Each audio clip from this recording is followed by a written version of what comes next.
Hello everyone, so today we're going to do a review of a small model of a small car. And that car would be the Suzuki Fronte from 1971, in particular the GX, which is supposed to be the luxury version. I guess it was a different version with a little more stripped down. And the Fronte line began in 1962 in their K-Class cars. So they at the time would be under 360 cc's and of really small dimensions. Okay, look at that thing. Some weird advertising.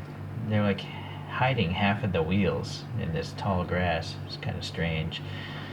Alright.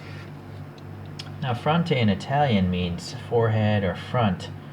And the reason why they called it this is because Giorgetto Giugiaro of Italian supercar fame, he designed this body style.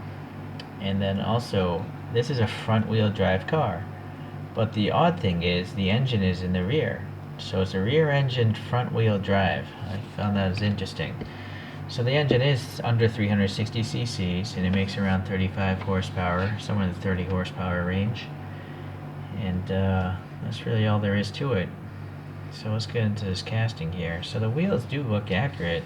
These like hubcap type of things here. It doesn't really want to roll. The rear one's got a lot of friction going on. This model's pretty old, from 2005.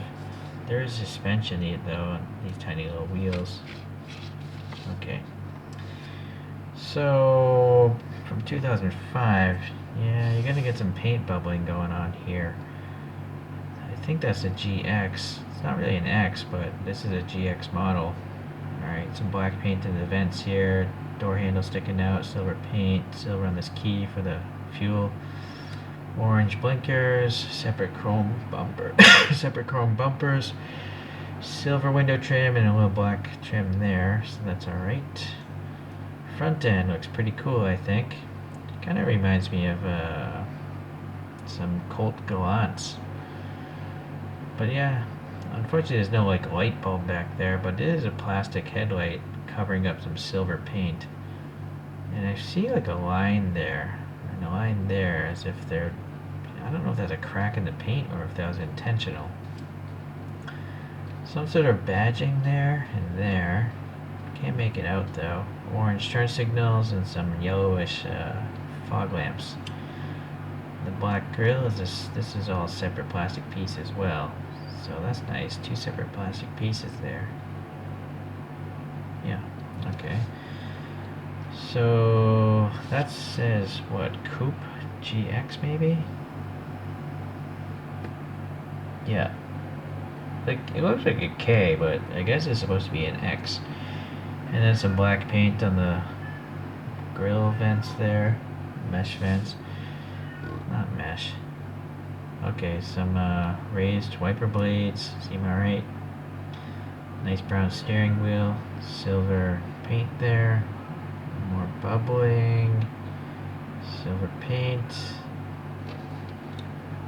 some vents for the rear engine, Fronte printed nicely, taillights look alright. Are they painted? Yeah, I think those are painted. They're not plastic inserts. They're not painted really well either. Like the red is overrunning. It's kind of weird. Blank license plate. And then a little black on this chromed plastic bumper, and then a tiny little silver exhaust tip, part of the base. Okay. Well, let's see if we can get the flashlight, see what's going on the inside of this thing. Yee. Well, the windows are quite distorted. Well, I guess the highlight would be that steering wheel. There are other details, minor details on the seat ribbing. I think there's a stick shift right there. It's really interesting. I mean, rear engine, front wheel drive. So, where's the transmission? Is it? I'd imagine it's still up there, but I'm not sure. Okay. Alright, well, that's a strange one. Not much else to talk about, though, so all we can do is compare to some other K-Class cars and a regular car.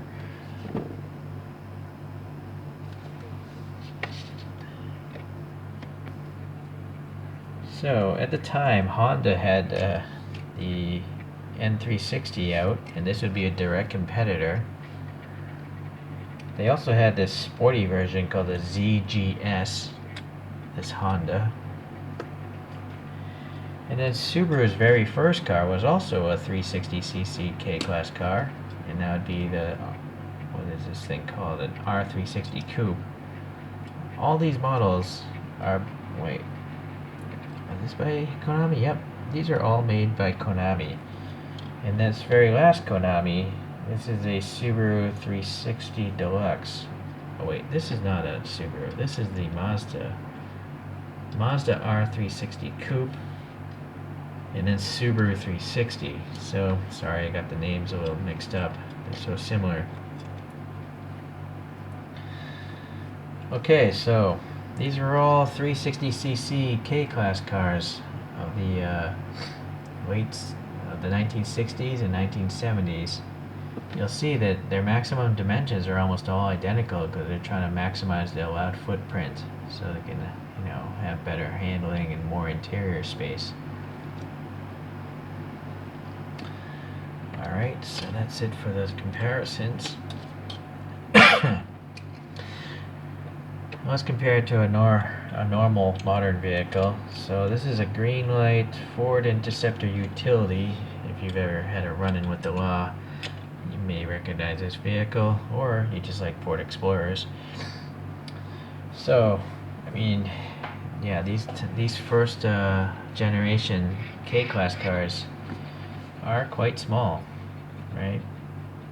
I imagine they're only slightly bigger than a golf cart in real life. But in crowded Japan, or in poor Japan, post World War II, a lot of motorcycle companies started making K-Class cars, and Suzuki, Honda, those are motorcycle companies. So, okay, all right. Well, if you do find that you like these K-Class cars, you might want to look into Konami because they seem to be dominating the market, but these models are all from 2005, 2003. Between 2003 and 2005, these models are saying they're copyrights. So they're getting old. There's a good chance you're going to get paint rash on them. Although actually all of mine don't have paint rash. Only this one does, and the white Honda I showed you. The other ones seem generally okay. Alright then, well, I appreciate you guys watching. I'll see you in the next review. Thanks.